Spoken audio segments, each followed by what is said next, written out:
Hey there. What you're about to see is the original version of Spirit Science 2, Chakras. We're re-uploading it today because in the last several months, the video was made unavailable due to a copyrighted song that we used back in the day.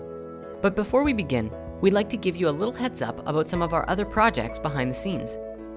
Now, regarding these original episodes, we're actually working on a bit of a remaster for both episodes 1 and 2, with fresh and updated information and a lot more of the scientific research that's available in the world today.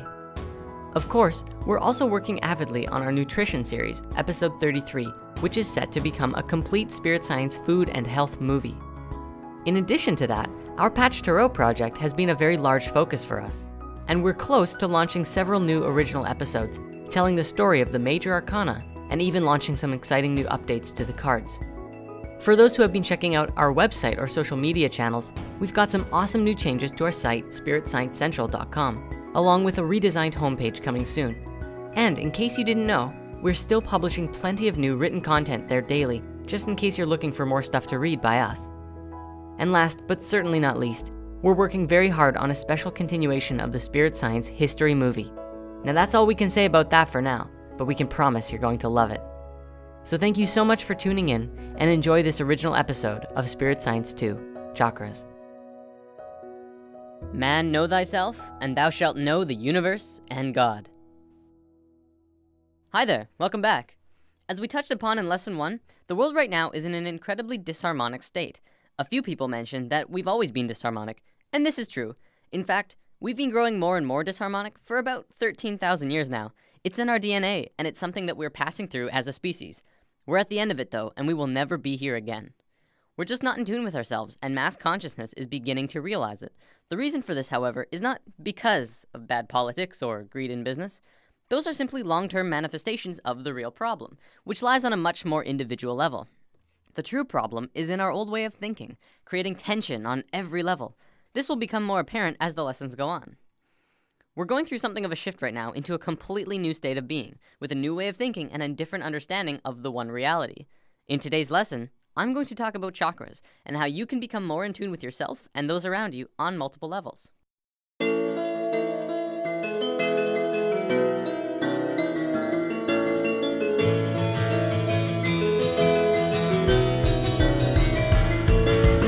Now, for us to even start to understand chakras, first we have to understand the basics of light and color.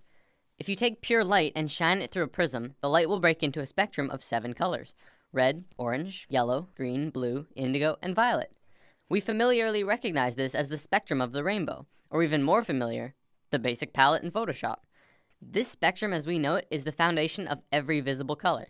What you might not know about color is that each color has its own vibration. Red has the longest wavelength and the slowest vibration frequency.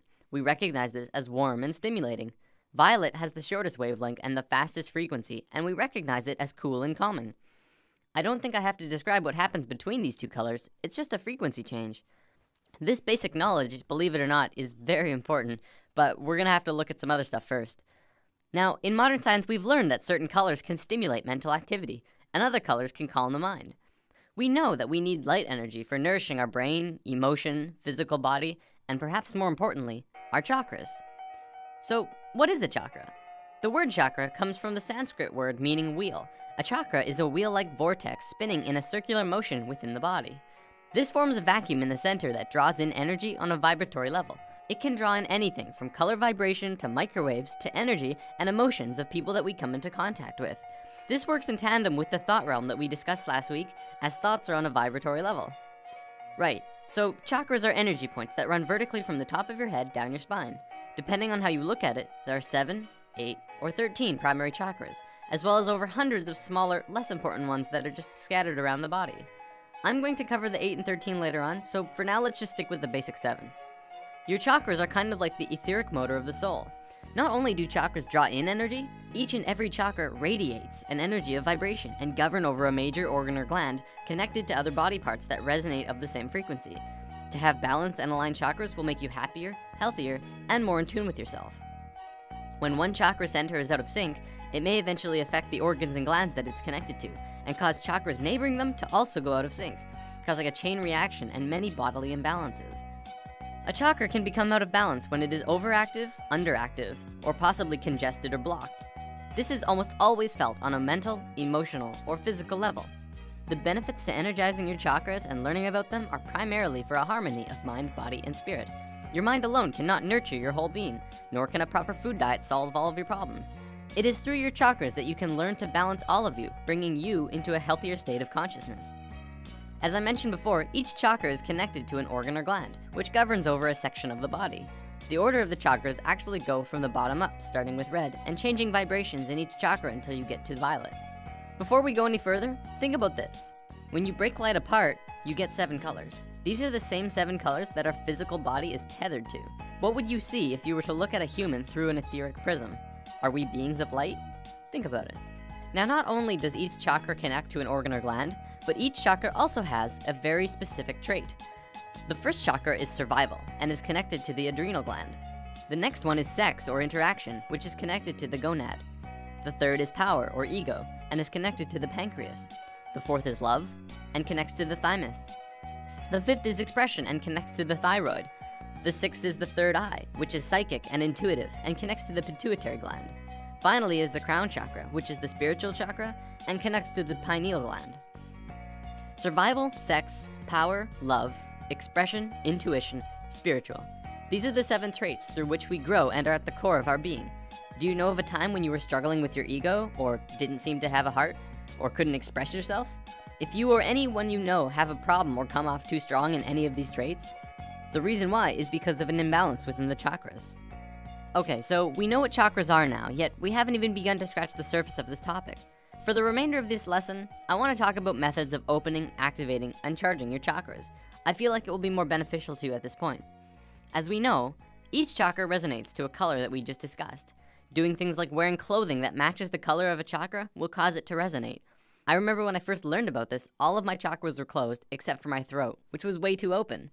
The reason for this was because my bedroom was painted blue, as well as my bed sheets were blue, and every night I would get a chakra boost in that one area.